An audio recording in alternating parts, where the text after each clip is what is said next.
लो जी ना भुल भुलेखा प्रोग्राम के नाल एक बार फिर असगर अली चिश्ती तुहाडी खिदमत दे विच हाज़र है। तुहानूं पता है कि पिछले दिनों में काफ़ी अहम डिवेलपमेंट्स हुई ने सियासत के मैदान में भी तो स्पोर्ट्स के मैदान में भी। स्पोर्ट्स के मैदान में पाकिस्तान की टीम का तो इंडिया की टीम का टाकरा होया, वो ज़ाहिर है वर्ल्ड कप चल रहा है तो जी टीम अच्छा खेलेगी वही जीतेगी, लिहाजा पाकिस्तान की टीम ने अच्छा नहीं खेलिया, वो हार गई। तो पोलीटिकल जी डिवेलपमेंट हुई है वो बड़ी अहम है। हुकूमत वालों बजट पेश किया गया तो वो बजट के उत्ते अपोजिशन ने शदीद एतराज़ात उठाए ने। तो हालिया दिनों के लाहौर के एक बड़ी अहम मुलाकात हुई है सियासी सतह के उत्ते। चेयरमैन बिलावल भुट्टो जरदारी होरां दी मरियम नवाज होरां नाल जिहड़ी मुलाकात हुई है उस मुलाकात के चर्चे बड़े चल रहे हैं और हुकूमत नूं टफ टाइम देने के उत्ते दोनों ने एग्री किया है और इत्थों तक आख दिता है कि असीं बजट भी नहीं पास होण देंगे। इस सारी सूरत हाल के उत्ते लाहौरीए की कहते हैं, लाहौर की आवाम की कहती है और लाहौर में होने वाली इस मुलाकात नूं लाहौरीए किस तरह वेखते हैं अज असीं वो पता करांगे। आओ जी। ना की जी अपना? मोहम्मद रफीक। रफीक साहब ये दसो कि जिहड़ी मुलाकात हुई है लाहौर दे विच बिलावल जरदारी होरां दी ते मरियम नवाज होरां दी, तुसीं समझदे हो कि वो गरीब आवाम वास्ते कुछ सोच रहे हैं या सिर्फ अपना ही सोच रहे हैं? सिर्फ अपना ही सोच रहे हैं। जो भी हुक्मरान आया है वो अपना ही सोचता है, उस गरीब लिए सोचता। तो ये हालात होने सन मुल्क के जो हो चुके हैं। गरीब नूं रोटी खानी बड़ी मुश्किल हो गई है, गरीब नूं सौना पाउणा बड़ा मुश्किल हो गया। हुक्मरान है उन्होंने कभी गरीब के बारे सोचा ही नहीं। जदा तो 47 तो लैते अज तक गरीब के बारे हुक्मराना ने अज तक सोचा ही नहीं है।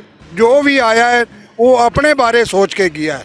तुसीं किस तरह कह सकते हो कि इमरान खान साहब तुहाडे ख्याल नाल सही हुकूमत कर रहे हैं या नहीं सही कर रहे?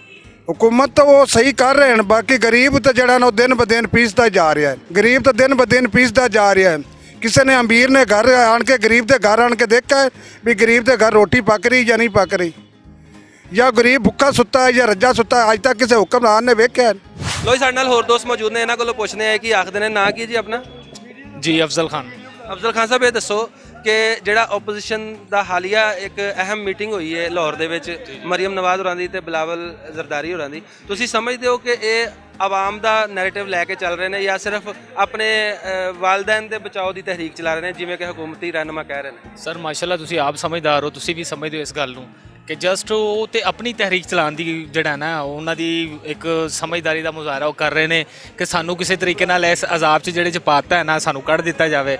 अदरवाइज होर कोई भी ऐसी गल नहीं हैगी कि अगर इन्ने चंगे होंदे ना तो इन्नियां हुकूमतां आईयां ने साडे बारे च की होया, अज तक कुछ नहीं होया तो ना ही असीं समझने कि अगे जाके कुछ होएगा। ठीक है, यह जो नाले साडा टोटल आ जिहड़ा बजट सानू दिता गया ना साडा टोटल इन्हां नाल बाईकाट है। ठीक है ना, इस बजट नूं असीं नहीं मनदे गे। ठीक है, सानू तब्दीली का नारा ला के सानू वरगलाया गया। बहरहाल इमरान खान साहब नूं साडी यही रिक्वेस्ट ही कर सकते हैं, असीं उन्हां दा कुछ बिगाड़ नहीं सकते। उन्हां नूं असीं यही कहांगे कि मेहरबानी करो साडे हाल ते रहम खाओ। ठीक है, असीं एड्डी कोई तालीम याफ्ता कौम नहीं गे कि साडे ते एड्डा जुल्म किया जाए। ठीक है, असीं तुहाडा एड्डा कोई विगाड़िया नहीं गा, असीं तुहानूं पसंद किया, असीं तुहानूं लाइक किया, असीं तुहानूं वोट दिते ने। साडे वोटां दा जिहड़ा ना तुहाडी मेहरबानी साडा यही मुतालबा है कि कम अज़ कम गरीब आवाम का थोड़ा जिहा सोच लवो। ठीक है, तुहानूं महल लभ गए ने, तुसीं बहुत अगे चले गए हो, लेकिन सानूं इंज पैरां थले ना रोलो, तुहाडी मेहरबानी है। लो जी, इन्हां दा आखना है कि सानूं पैरां थले ना रोलो, गरीब आवाम का सोचो, लेकिन ओपोजिशन के हवाले नाल इन्हां दा यही कहना सी कि ओपोजिशन जिहड़ी है वो अपने आप नूं बचाने की तहरीक चला रही है। लो जी, साडे नाल एक रेहड़ीबान मौजूद ने, असीं इन्हां कोलों पुछने कि आखदे ने ना की जी अपना? नदीम। नदीम साहब ये दसो कि जिहड़ी ओपोजिशन जमातां हुकूमत के खिलाफ एहतजाज की प्लैनिंग कर रही हैं, तुसीं समझदे हो कि ये आम आदमी वास्ते कर रही हैं? नहीं, वो अपने वास्ते कर रही हैं, आम आदमी वास्ते कुछ नहीं कर रही हैं। क्यों, तुहानूं क्यों लगदा? सानूं लग रहा है ना वो अपने वास्ते कर, उन्होंने वजह नाल बेड़ा गर्क होया, वो अपने वास्ते अपना फायदा कर रही हैं, आवाम वास्ते कुछ नहीं हो रहा। अच्छा, तुसीं समझदे हो कि जिहड़ी मरियम नवाज साहिबा दी ते बिलावल जरदारी साहब की मुलाकात हुई है ते हुकूमत के खिलाफ उन्होंने टफ टाइम देने का ऐलान किया, तुसीं समझदे हो कि वो आम आदमी वास्ते कर रहे हैं? नहीं जी, आम आदमी वास्ते कुछ नहीं हो रहा, वो अपने फायदे वास्ते कर रहे हैं जो भी कर रहे हैं। तुहानूं क्यों लगता कि वो अपने फायदे वास्ते? सानूं लग रहा ना उन्होंने बाप गिरफ्तार ने दोनों दे, वो अपना बचाव करने वास्ते कर रहे हैं। अच्छा, तुसीं भी फवाद चौधरी साहब की गल नाल इतफाक करदे हो कि अब्बू बचाओ मुहिम चल रही है? बिल्कुल, मैं इतफाक करता हूँ।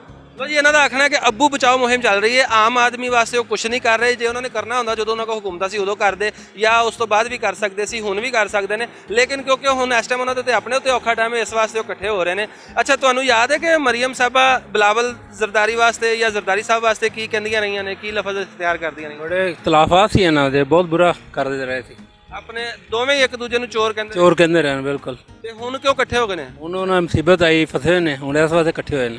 ਤੁਹਾਨੂੰ ਲੱਗਦਾ ਕਿ ਇਮਰਾਨ ਖਾਨ ਨੇ ਸਹੀ ਇਹਨਾਂ ਨੂੰ ਫੜ ਕੇ ਅੰਦਰ ਕੀਤਾ ਹੈ? ਬਿਲਕੁਲ ਸਹੀ ਕੀਤਾ ਉਹਨੇ ਇਮਰਾਨ ਖਾਨ ਨੇ, ਸਹੀ ਕੀਤਾ ਹੈ? ਬਿਲਕੁਲ ਸਹੀ ਕੀਤਾ।